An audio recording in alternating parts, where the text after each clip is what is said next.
log entry, the catch Scarlet Queen, Philip Carney, master. Position 112 degrees, 32 minutes east, 21 degrees, 6 minutes north. Wind light, sky fair. Remarks, departed Hong Kong, China, 9 p.m. after breakdown in schedule. Reason for delay, the jewel thieves and the straw-filled dummy.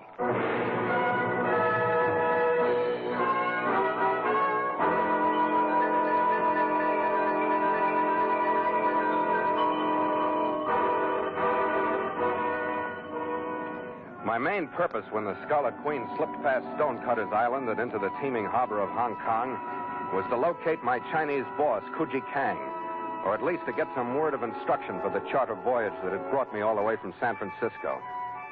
But 3 days passed and I had no luck.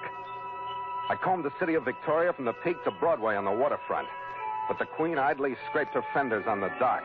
My crew poured their money into bar tills. My chief mate, Gallagher, threatened to sign on any ship that was going any place. And I grew more disgusted every minute at being stuck, not knowing where to go or what to do. By the end of the 4th day, I didn't care. I didn't care about anything but relaxing and forgetting. I started with a small bar on the waterfront, and by the time I'd graduated through the British Club, the Hong Kong Club, the Commercial Club, and 4 out of every 5 non-club bars I passed, getting from place to place, I had almost succeeded in forgetting. I swung into the Emperor Hotel, crossed the lobby peopled by a scattering of stiff-backed crown colonists, and made the doorway to the bar to look for a table. I stopped. She was sitting alone with an untouched drink in front of her. She looked up at me, her face set and cold. Her eyes flashed away for a second, back. Then she smiled, stood up, and came to me. Oh, darling, there you are. I've been waiting so long, I didn't know what to think. Oh? You're so late.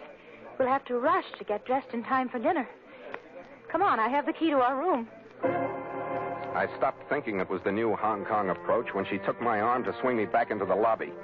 Her nails dug in, and her arm and the body behind it was shaking. The plea in her eyes gave me the rest. She was scared, stiff, and she needed me. We turned around and walked out into the lobby.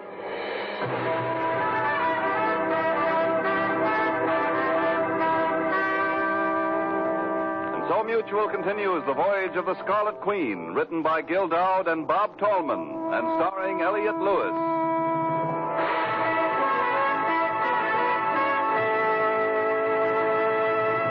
The Scarlet Queen, proudest ship to plow the seas, bound for uncharted adventure. Every week a complete entry in the log, and every week a league further in the strange Voyage of the Scarlet Queen.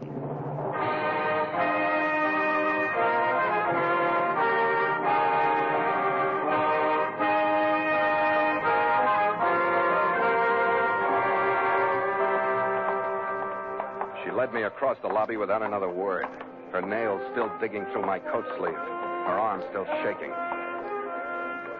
When we stopped to buzz for the elevator, I looked back. A very erect, thinly built man was coming out of the bar. His walk was mincing. He stopped by a pillar and looked at us while he put a cigarette in the middle of his mouth with graceful fingers, lit it, and flourished the match delicately to the floor. A powerfully built little 5x5 walked up and joined him. They were still watching us when the elevator took us out of sight.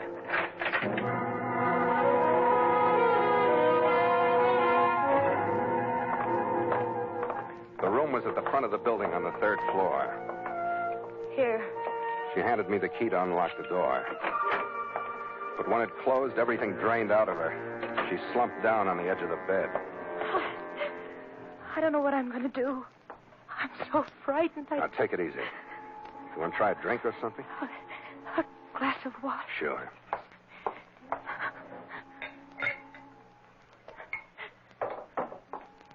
Ah, here you are. Thank you. I can't hold it. Here, I'll hold it for you. Yeah. Better? Yes, I think so. Who was your sylph-like little friend downstairs? His name is Neil Gaynor. The other one, 5x5? I don't know what his name is. They really knock you to pieces, don't they? Neil says he's going to kill me. Why? They were going to follow me out of the bar, and I don't know why. I swear I don't know. They want something from me, but I don't know what it is. I don't know what they've done to my husband. Where is your husband? Neil says he's dead. He says he's dead, and I'm next. Please. Now, this is no time to cry. You're all right. I've no right to ask you. But could you stay with me? Please. Don't leave me. It's been my fortune to only occasionally see a woman cry as she did, because she had to. It wasn't an act. It wasn't to gain sympathy. It was a cry of complete, terror-filled desolation. She quit shaking. A long time after that, she got up, went into the bathroom to put some cold water on her face. I'm awfully sorry for everything that's happened. I'm all right now, really. Please, I didn't have any right to ask you, and I don't want you to feel you have to stay here with me any longer. I don't. But you aren't leaving. No. Look, I was on hand when you needed me. You're bargaining? Believe me, I don't know what I'm doing. Maybe I'm taking advantage of you because you're in trouble, but if it is that, it's unconscious because I don't work that way. Maybe my world's kind of falling to pieces right now, too, and I need somebody. I'd hate to think that because I've been self-contained for a long time. You aren't going. You could make me go, or you could come with me. Where? Someplace where you could forget being afraid of Neil. Someplace where he wouldn't find us. Oh, we couldn't get out of here without being followed. I've been tailed through cities before. Pack your bags. I'm going to take you someplace. You're going to take me someplace? No one has said that to me for such a long time. It won't take me long to pack.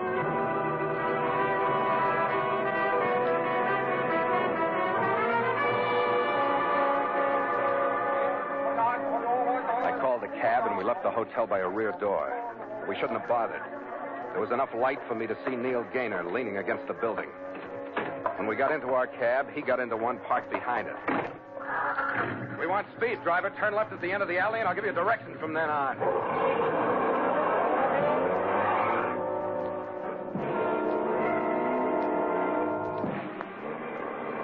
The driver knew what speed meant, but his idea of threading through traffic was based on the theory of the straight line, modified by the belief that the line would open through the snarled traffic ahead of it if he made enough noise with his horn.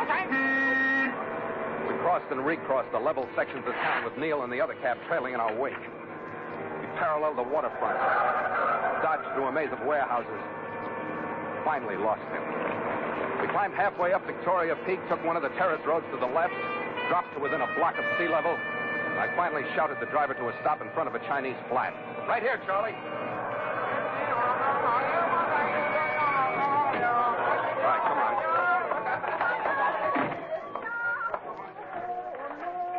Up the stairs. In here.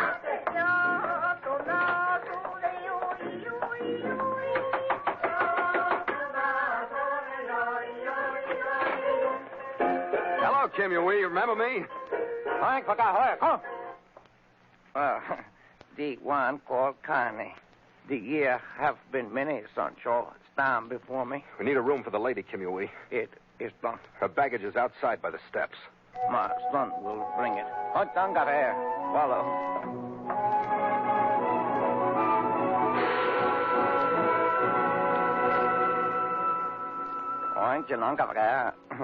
Thanks very much, Kim. She crossed the room to the single window and opened the shutters to look out over the blinking, restless movement of the harbor. The maze of Kowloon's lights across the bay. And for the first time, she was smiling. They keep playing that same record over and over again, don't they? Tell me the truth. Could you tell the difference if they weren't? Certainly. I can tell the difference between one with a singer and one without. We'll put you right up in my class.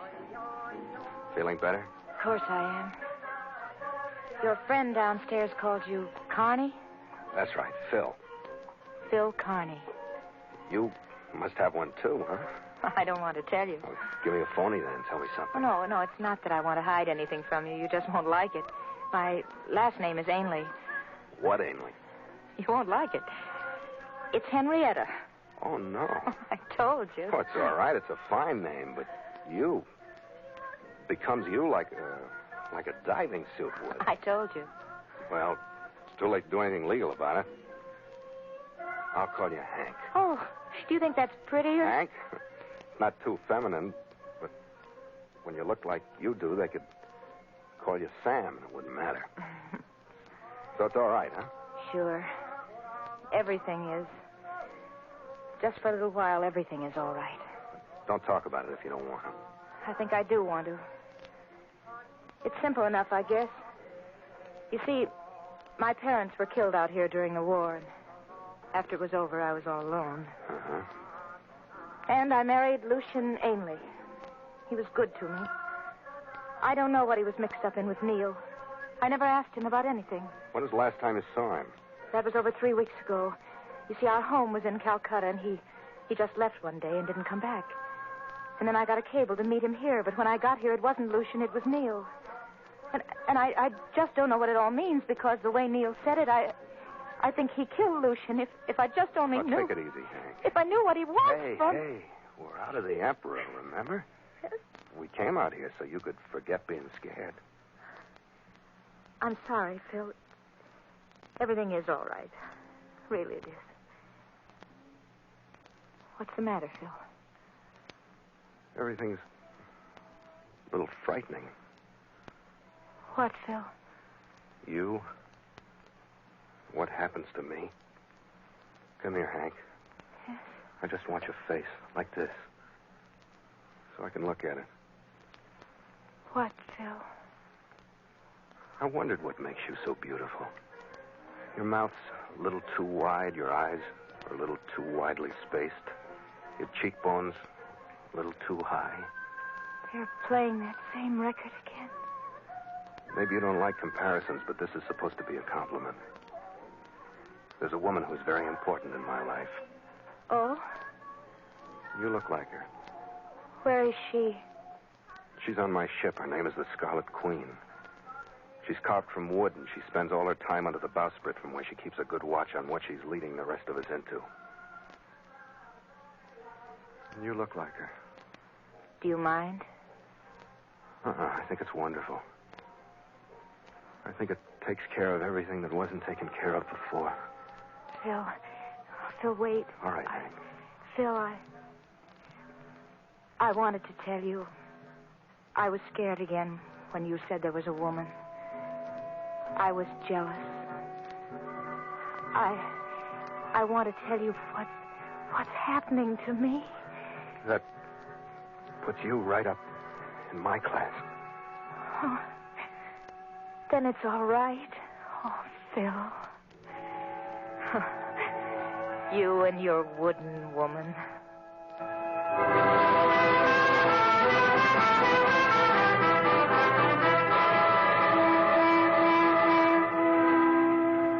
After I'd got Kim Yui to put me up in a room farther away from the incessant phonograph, I lay awake, remembering that I'd started out to forget the senseless frustration that had bogged down the voyage of the Scarlet Queen, and that I'd succeeded. Hank and I didn't move out of Kim Yui's building the next day.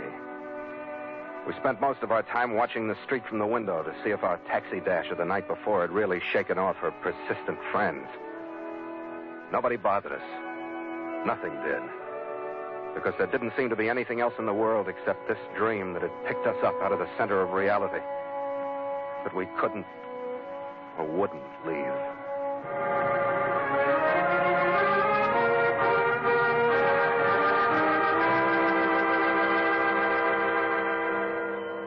We went out that evening and walked, holding to the darker streets and holding hands. A light fog had rolled in to blur the lights in the harbor by the time we got back. And the foghorns were calling nervously to one another.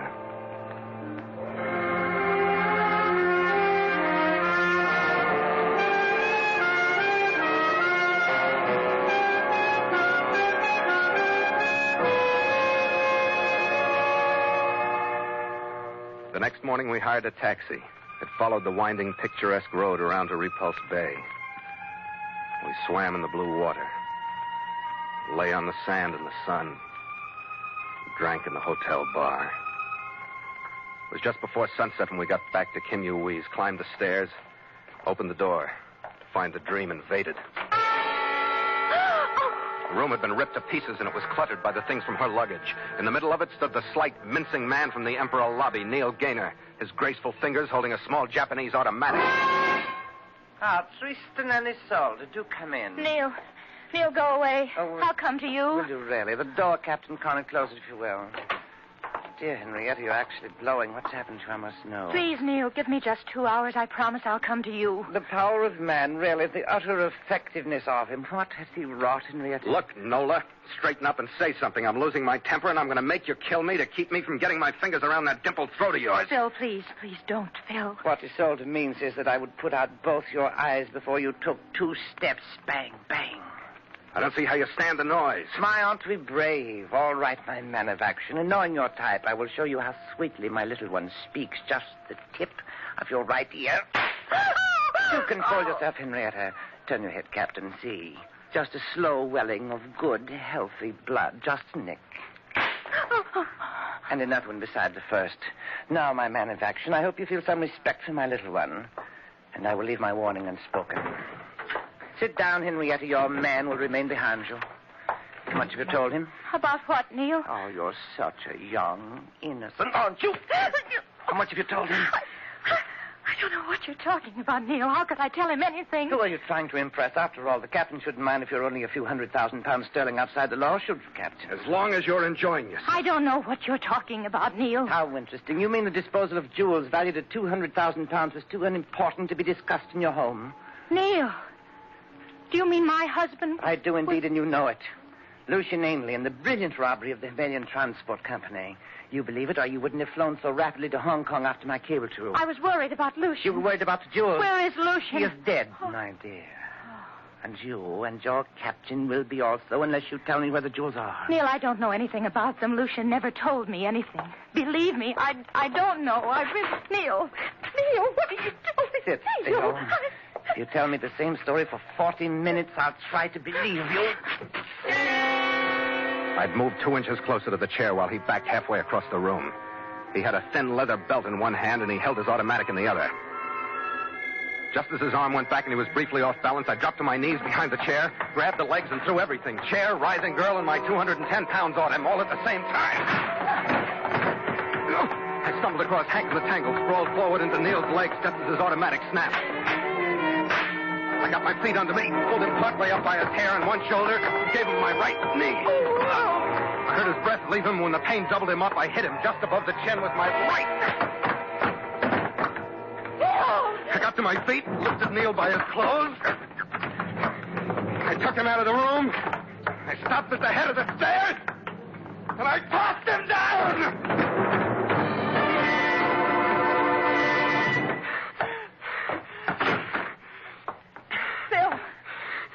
What's the matter with you?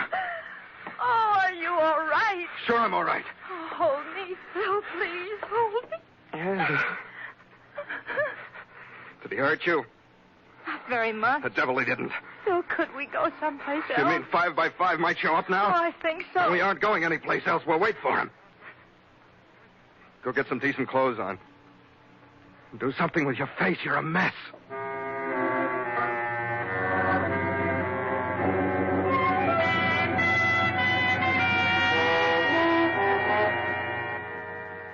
We didn't have to wait long for our next visitor.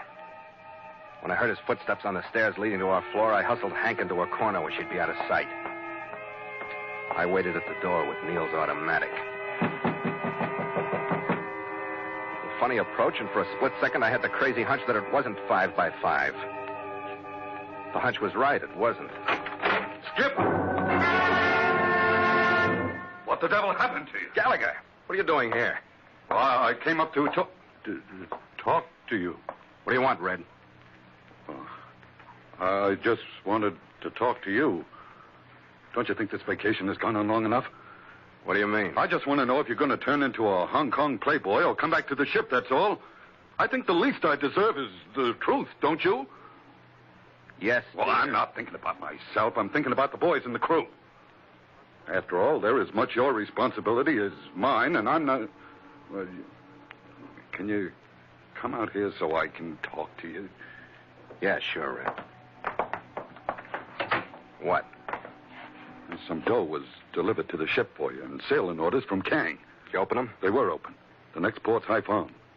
I was thinking if you want to stick around for a while and come down by land, I could take the Queen down. Well, it's none of my business. How'd you find me? Through the police. You're mixed up with some nice hot company this time. I know it, Red. They got their clamps ready for your girl. And I'd like to see you get out before they shut. They've had their fingers on every move you've made since you met her. You're in deep enough, Skipper. All right, Red. All right, gather the crew. We'll sail at 9 tonight. Attaboy, Skipper. There are plenty more like her where we're going. Yeah.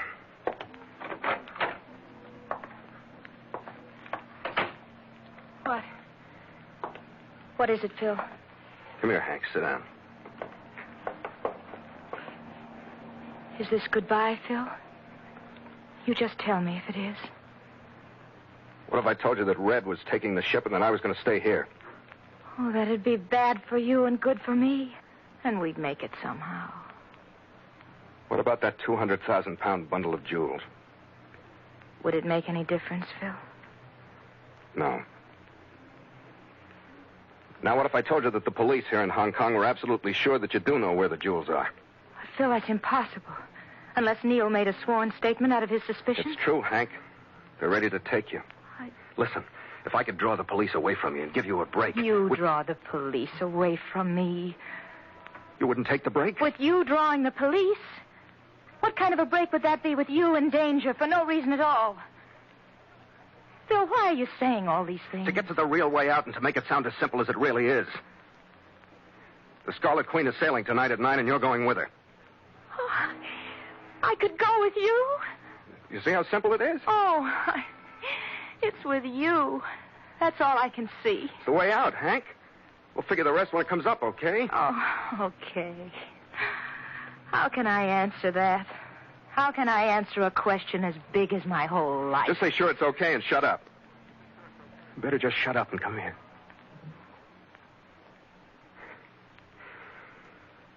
Everything's going to be all right now, darling. Isn't it? I'm not afraid. I'm not afraid of anything. You have to leave a lot of your stuff. That's all right. You can only take one bag. I'll take it down to the ship right now. You're going to leave now? I have to, Hank. Got things to take care of. Oh, yes, I know you do. Yes, and you'll be back when? I'll pick you up at 8:30. Phil, hurry back. I've gotten so used to you. It's about 3 hours, darling. We can handle that, can't we? I don't know. Hold me, Phil. Oh, yeah. 3 hours. I don't know if I can get through them or not.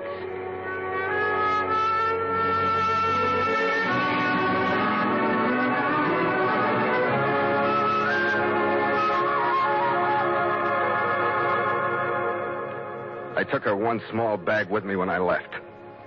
I got down to the waterfront without being followed and took her bag into a dive. Drank my way through the longest 3 hours of my life. I had to do it this way. I'd asked her if she'd let me draw the police away, and she'd refused, so I had to leave her. I had to do it my way. At 8:15, when she was counting the last 15 minutes to the time when we'd be together, I made an anonymous phone call to the Hong Kong police. And at 9:15, I staggered drunkenly aboard my ship, carrying in my arms a straw-stuffed dress. At the end of the pier, I saw the police I'd called. I walked a little slower, and then I saw him, the squat figure of 5 by 5 skulking in the lee of a warehouse. And I knew that in the mist, the object in my arms would pass very well to all of them as Henrietta Hank Ainley on her way to Haiphong.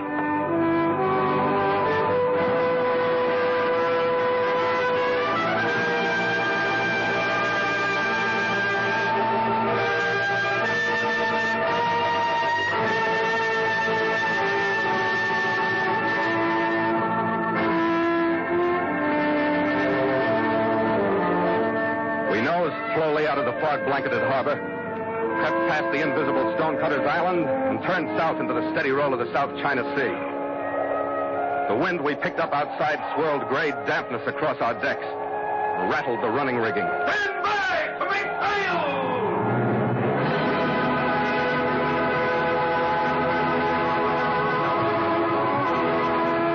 The miserable crew moved sullenly to their stations at the halyards. This foggy departure meant nothing to them. They hadn't known Hank Ainley. Put starboard sheet! Make sail!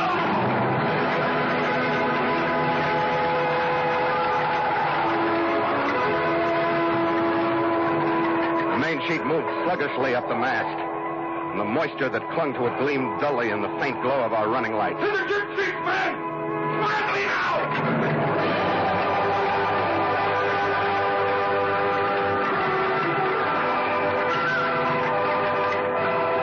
Red tried his best, but the men moved like martyrs to a lost cause. And the jibs moved out, then the mizzen, and the Scarlet Queen groped her way into the fog. That's a bad night, Skipper. But not much shipping down this way. I guess we don't have to worry too much about collision. Do you think so? Oh, come on, Skipper. Pull out of it. What'd you do, fall in love or something? Shut up! Get out of here, Gallagher. Leave me alone. Hey, Skipper, climb off. What did I do?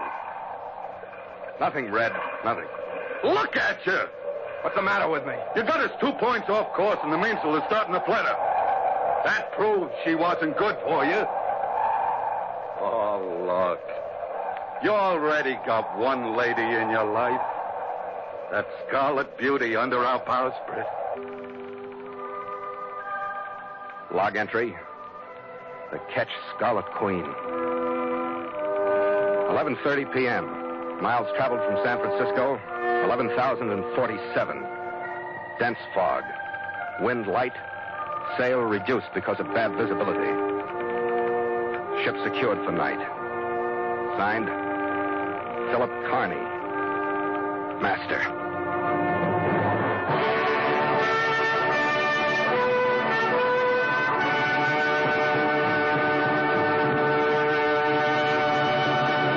The Voyage of the Scarlet Queen has come to you through the worldwide facilities of the United States Armed Forces Radio and Television Service.